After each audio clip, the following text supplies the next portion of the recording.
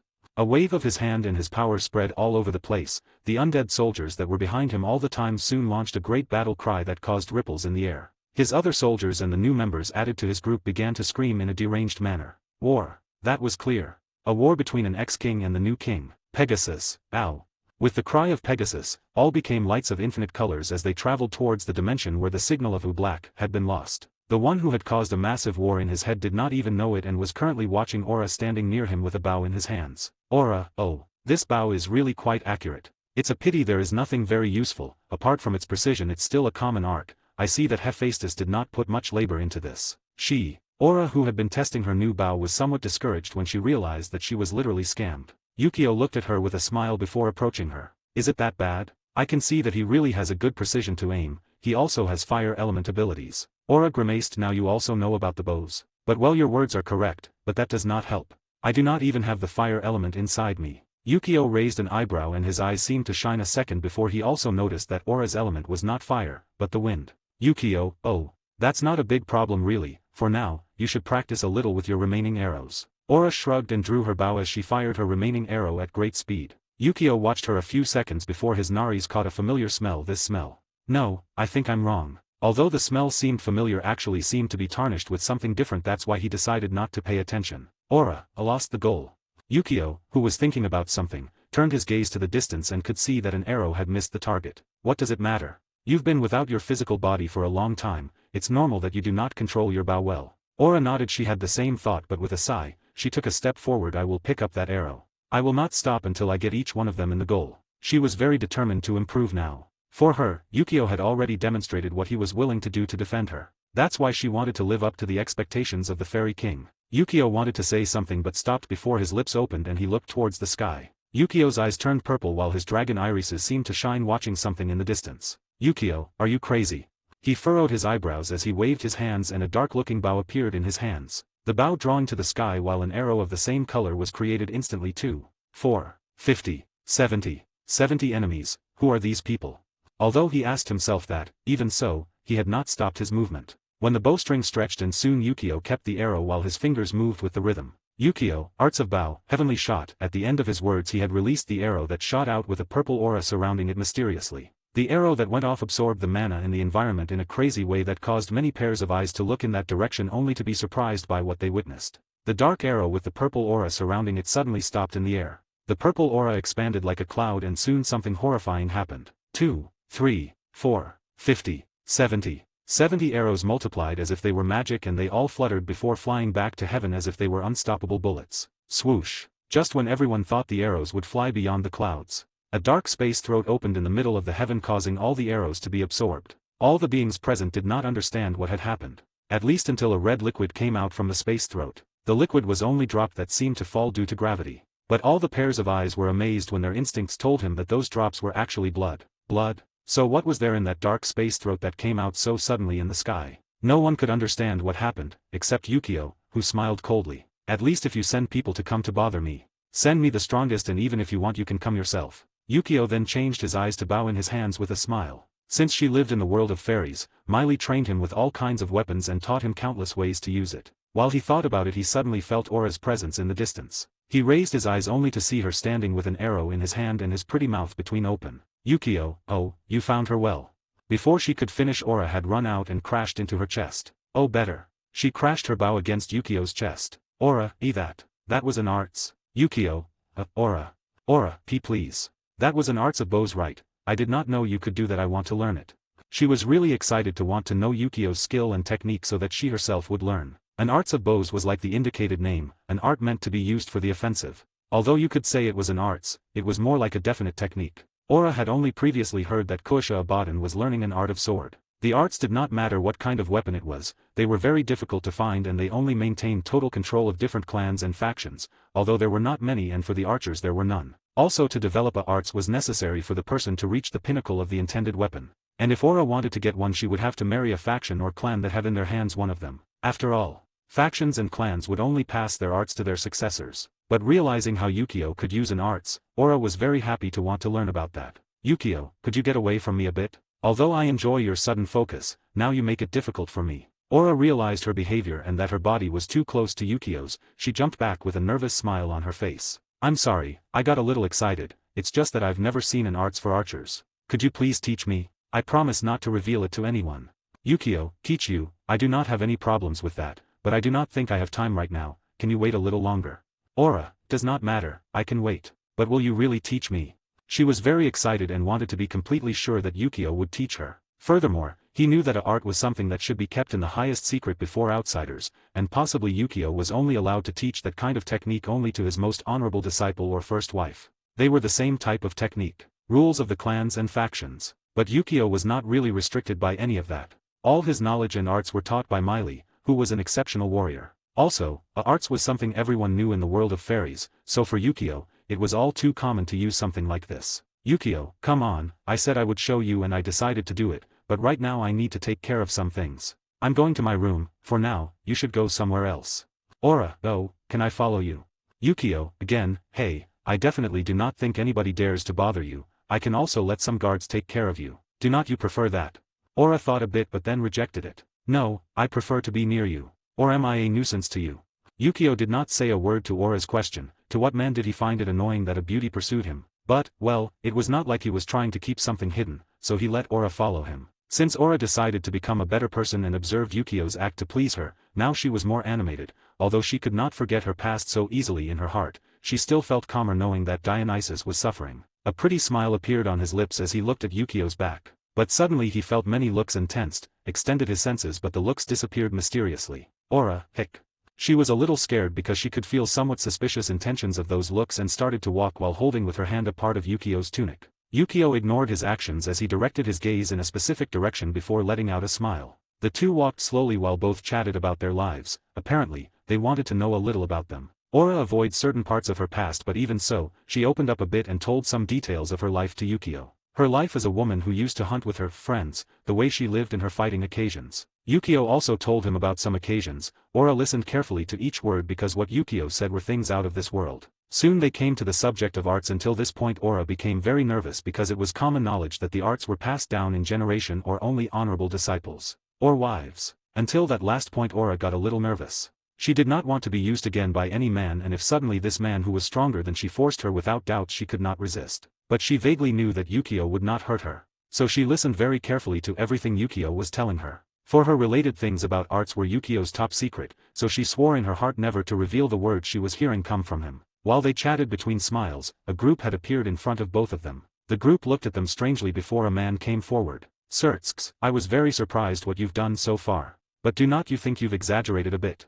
Hitting and humiliating the Olympian gods was not very smart to do. Yukio, exaggerate, bah. I would say that I have been very merciful to them with the problems they have caused so far. Sirtsks remembered the problems caused by NYX, but that was not something that came to the point of hitting Dionysus that way and humiliating the Olympian gods. Then his eyes caught Aura, who was standing behind Yukio as he watched them. He could not help pulling out a smile between his teeth. Oh, this little brat is really very nice. Did he just do it for her? Sirtsks, well in a way you have a point, but leaving that aside, I have something I want to ask you. Up to this point, Sirtsks extended his hand towards Seraphal standing next to him with a smile. She is Seraphal Satrai, the current Leviathan. I was wondering if you could.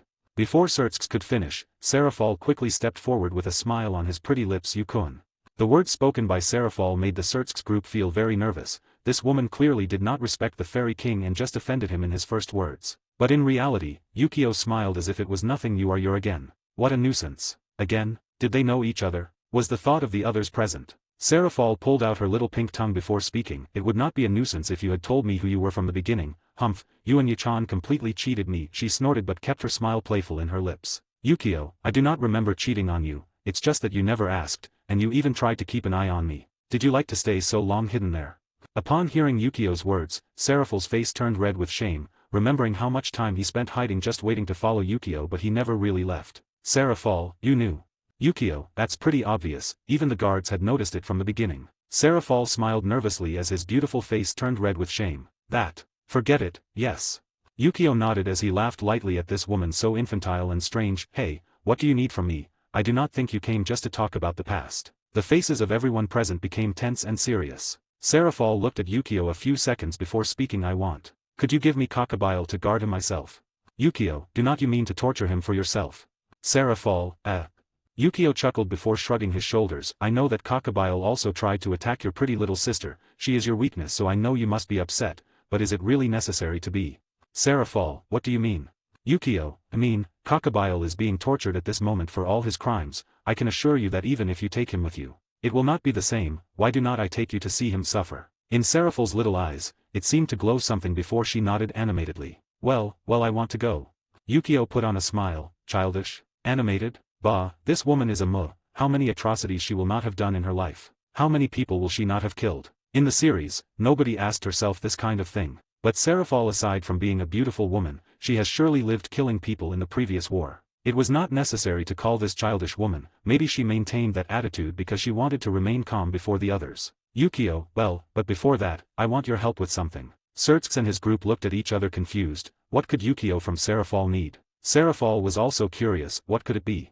Yukio, I know your toys and I want you to make me two special. A toy. A special toy. Even Aura, who was behind Yukio, looked at him dazed. The man who could annihilate everyone here today was asking. A toy. But Seraphol looked excited when she pulled out a notebook and pen from her shirt. Tell me your specifications and I will. Yukio was stunned to look at Seraphol's chest as if trying to find out if the women had any dimensional space to be able to store objects in their breasts that way. Then, well. Even so, noticing that, he quickly stopped looking at her and began to explain the details. Seraphol had obviously noticed Yukio's gaze on his chest and she felt somewhat embarrassed. Is not he supposed to be Yachan's husband? Why does he look at me like that? Oh, right. He has many wives. She did not think that Yukio's look on her breasts was bad. After all, she had lived a long life and these things always happened, but that Yukio watched her, who was barely similar in age to her little sister, made her feel very agitated. But Seraphol did not stop and continued writing every detail explained by Yukio. It was until she reached the middle that she stopped when his eyes flashed and she smiled. Yukio, what's wrong? Seraphol, nothing. I already have an idea of what you are asking. Well, I will do it as soon as possible and I will send it to you soon. When can we go to observe the punishment of Crocodile? Yukio, about that. Let's do it tomorrow. For now, I have some things to occupy myself. Seraphol accepted happily while Yukio said goodbye to the group and walked away while Aura followed him. Sertx, Adjuka, and Falbium approached Seraphol, who was observing his notes in his notebook. Adjuka, how weird is ordering a stuffed doll. Falbium, well, everyone has their tastes, right? Sertx, hey, do not get it wrong, surely it must be for Rias. She really likes Sarachan's dolls. Adjuka, you're just trying to defend the likes of your brother-in-law, right? Falbium, quiet, we will not tell anyone. Sertx laughed uncomfortably, did not even know why Yukio had asked for a stuffed doll. But Seraphol, who was listening to them, snorted before frowning. Shut up, he's not that way. This doll he wants to make is not really for himself, nor for Rias-chan. The three men then looked at each other somewhat confused. Then it must be for one of his other wives, right? Seraphol smiled as he drew something in his notebook and then showed it to the four men. In the notebook, there were two drawings that were made from Yukio's explanations. The first drawing was actually of a beautiful blonde-haired woman with beautiful green eyes. Her body was quite erotic, but Seraphol had drawn it together with a beautiful white dress that made her pretty features stand out. Falbium, wait. Is not that Koisha Abaddon from Sarayorg's peerage? Adjuka. That's true, it's her. Sertx, then she is also. Seraphol, yes. She is one of Yukuan's wives. The three men were stunned before laughing bitterly. This man had many wives everywhere. What a calamity it would be if someone bothered one of them. Sertx, so, who is this person? Adjuka, I do not recognize her. Falbium, me neither, but he has elf ears. He must be another wife. Sertx, Falbium. Do not you notice that the appearance of this person in the drawing seems to be a little girl? Falbium, it's true. The person drawn on Seraphol's notebook was a little girl with long jet black hair, golden eyes and beautiful pointed ears. Their cute features were vividly shown in the drawing. Adjuka, I think I saw it before but I do not remember where. While they thought that a commotion arose from the side of the corridor. Stop them. Please stop, we beg of you. Hell, the king is going to kill us at this rate. Adjuka, Seraphol, Falbium, and Sertx were able to see many fairy guards chase a group of women. The women were Athena, Hera, Hestia, Aphrodite, Artemis and Nemesis, who were escaping with nervous expressions on their faces. Hestia, I say, what if we deliver it? Artemis, do not be silly, if we give the girl away, she'll punish us anyway. Look at the scandal we're causing right now. Aphrodite, we're screwed. Nemesis, to be honest, I think we made a serious mistake trying to help this little girl. Athena, who was sweating while holding the girl in her hands, tried to calm down. Oh, it does not matter anymore. We must find the father of this girl and try to explain things. I think we have already become people who are going to be imprisoned at this step. Hera, girls.